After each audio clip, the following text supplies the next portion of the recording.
নমস্কার।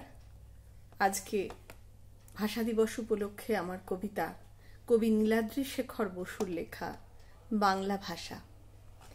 একদিন একটি অনুষ্ঠান সেরে বাড়ি ফিরছিলাম। হঠাৎ দেখি প্রকাশ্য এক রাজপথে একজন স্ত্রীলোককে প্রায় নগ্ন অবস্থায় রাস্তায় ফেলে তার পিঠের ওপর প্রচণ্ড জোরে চাবুক চালাচ্ছে কয়েকটি কালো রঙের মানুষ। কাছে গিয়ে প্রশ্ন করলাম, মা, কে তুমি মা? কারা তোমার পিঠের ওপর অমন করে চাবুক মারছে? কারা ওরা? সেই নারী মূর্তি আমার দিকে মুখ তুলে তাকালো। তার চোখের জলে দুটি গাল ভেসে যাচ্ছে, যন্ত্রণায় নীল হয়ে গেছে মুখ। সারা শরীরে চাবুকের কালশিটে, কিছু বলবার আবেগে থরথর করে কাঁপছে দুটি ঠোঁট। কোনো রকমে উত্তর করল সেই নারী, আমি বাংলা ভাষা। বাংলা ভাষা? তাহলে কারা তোমার পিঠের ওপর অমন করে চাবুক চালাচ্ছিল মা? কারা ওরা? তুমি চেনো না ওদের? না, তারাই মারছিল যারা আজকে বুঝতে পেরেছে বাংলাকে, বাঙালিকে, বাংলা ভাষাকে শেষ করে দিতে না পারলে ওদের নিজেদের অস্তিত্বই বিলুপ্ত হয়ে যাবে। তারাই আজকে চাবুক চালাচ্ছিল আমার পিঠে। নিজের মাথার চুল ছিঁড়তে ছিঁড়তে মাথা ঠুকতে লাগলো রাস্তার কালো পিচে। চিৎকার করতে লাগলো, বুঝতে পেরেছি আমার কৃতি সন্তানেরা কেন আজ পঙ্গু। কারা তারা? কাদের পঙ্গু অবস্থার কথা বলছো মা?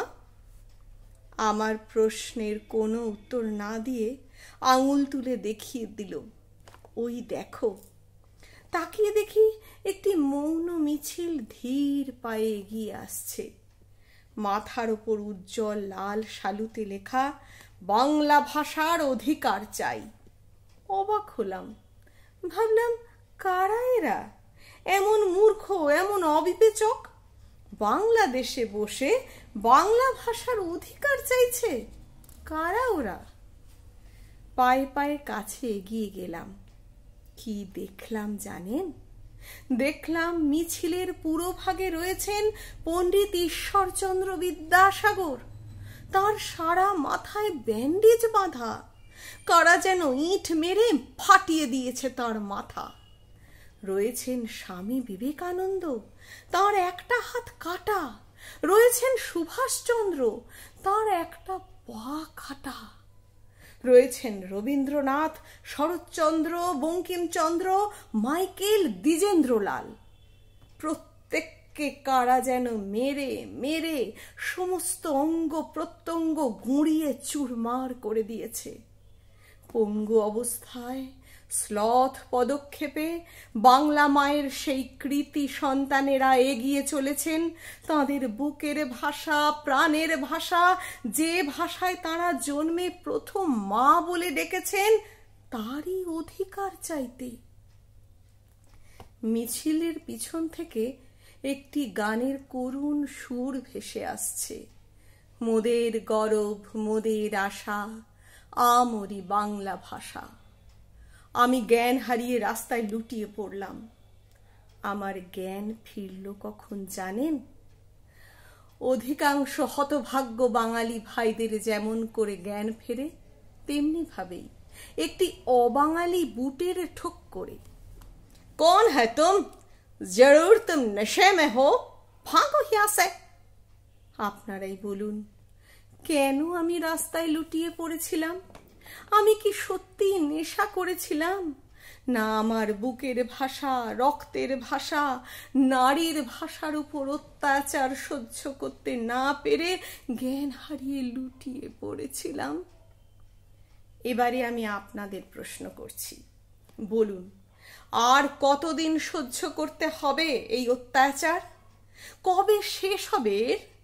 কবে আমাদের বুকের ভাষা, প্রাণের ভাষা, বাংলা ভাষার পতাকা অনেক উপরে তুলে ধরতে পারবো? সে দিন কবে আসবে, আর কত দূর? বাংলা মায়ের তরুণ জোয়ান ছেলেরা, আপনারা এখনো চুপ করে বসে আছেন? আপনাদেরই বাংলা ভাষা, আপনাদেরই জন্মভূমি বাংলা মা আজ অন্যের হাতে লাঞ্ছিতা, ধর্ষিতা। এসব দেখেও কি আপনারা এই অত্যাচার মুখ বুজে সহ্য করবেন, প্রতিকার করবেন না? আপনারা যদি একবার রুখে দাঁড়ান, দেখবেন ইঁদুরের মতো ওরা গর্তের ভেতর পালিয়ে যাবে। দোহাই আপনাদের, একবার আপনারা রুখে দাঁড়ান। বাংলা মা অসহায় দৃষ্টিতে আপনাদের দিকে তাকিয়ে আছে। তাকে আপনারা বাঁচান, তাকে বাঁচান।